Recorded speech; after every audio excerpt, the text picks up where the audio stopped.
Pilotët e parë në botë, njerëzit që sfidojnë qiellin. Ëndra e lashtë e fluturimit. Që nga zanafilla e qytetërimit njerëzor, qielli ka qenë një simbol i lirisë, fuqisë dhe misterit. Njeriu gjithmonë ka ngritur shikimin drejt lartësive, duke ndëruar të fluturojë si zogjt, të kapërcej kufijtë e tokës dhe të prek hapësirën e pafundme. Në mitologji, në poezi dhe në besimet e lashta, fluturimi ishte privilegj perëndive dhe qenjeve hyjnore, por historia e pilotëve të parë është historia e njerëzve të zakonshëm, të cilët me guxim, dije dhe sakrificë e kthyen këtë ëndër të pamundur në realitet. Pilotët e parë nuk ishin thjesht drejtues të mjeteve fluturuese, ata ishin pionerë, shpikës, shkencëtar dhe shpesh herë edhe martirë të progresit. Çdo fluturim i tyre ishte një hap drejt sipanjorës, një betejë mes njeriut dhe natyrës, mes frikës dhe shpresës. Përpjekjet e para për fluturim. Para se të ekzistonin avionet, njeriu eksperimentoi me forma primitive të fluturimit. Makinën e lashtë, balonat u përdoren jo vetëm për argëtim, por edhe për qëllime ushtarake dhe studimore.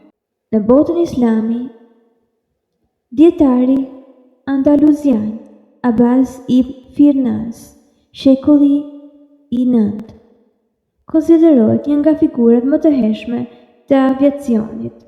Ai ndërtoi një aparat fluturues dhe u hodh nga një lartësi duke arritur të qëndrojë për disa qaste në ajër. Edhe pse u plagos gjatë uljes, përpjekja e tij shënon një moment historik në evolucionin e fluturimit njerëzor. Në Evropën mesjetare dhe rilindjes, figura si Leonardo da Vinci studiuan në mënyrë shkencore fluturimin e shpendëve dhe projektuan makineri fluturuese. Edhe pse shumica e tyre nuk u ndërtua kurrë, skizat e Leonardos dëshmojnë se mendja njerëzore kishte filluar të kuptonte mekanikën e fluturimit shumë përpara realizimit praktik. Vëllezërit Wright, lindja e pilotit modern. Epoka moderne e aviacionit fillon në fillim të shekullit të 20 me Orville dhe Wilbur Wright, dy vëllezër amerikanë që ndryshuan rrjedhën e historisë. Me 17 dhjetor 1903, në Kitty Hawk të Karolinës së Veriut, Orville Wright realizoi fluturimin e parë të kontrolluar në motor, duke qëndruar në ajër për 12 sekonda. Ky moment shënoi lindjen e pilotit modern. Vëllezërit Wright nuk ishin vetëm pilot, ata ishin inxhinier të mendjes dhe sportit. Ata kuptuan se çelësi i fluturimit nuk ishte vetëm ngritja në ajër, por kontrolli i avionit, me sistemin e tyre të drejtimit në 3 boshte. Ata krijuan bazën e aviacionit, që përdoret edhe sot. Pas këtij suksesi, pilotët filluan të shfaqen nëpër botë, duke testuar avion gjithnjë e më të fuqishëm, më të shpejt dhe më të rrezikshëm. Pilotët e parë evropian dhe fluturimet heroike. Në Evropë, një nga pilotët e parë dhe më të njohur ishte Louis Blériot, i cili në vitin 1909 fluturoi mbi kanalin e La Manchit, duke lidhur Francën me Anglinë nga ajri. Ky fluturim ishte një sensacion botror dhe tregoi se avionet nuk ishin me lodra eksperimentale, por mjete reale transporti dhe komunikimi.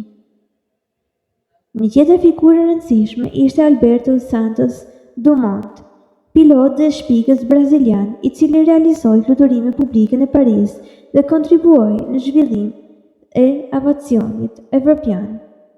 Ai konsiderohet nga shumë si një nga pilotët e parë që bëri fluturimin të aksesueshëm dhe të kuptueshëm për publikun e gjerë. Këta pilot fluturonin pa instrumente moderne, pa radar dhe pa sisteme sigurie. Çdo fluturim ishte një rrezik i madh ku një gabim i vogël mund të ishte fatal. Gratë pilot, thyrja e kufive shoqërore. Historia e pilotëve të parë nuk do të ishte e plotë pa përmendur gratë që sfiduan, jo vetëm qiellin, por edhe paragjykime shoqërore. Raymond de la Roche, francez, u bë gruaja e parë në botë që mori licencë piloti në vitin 1910.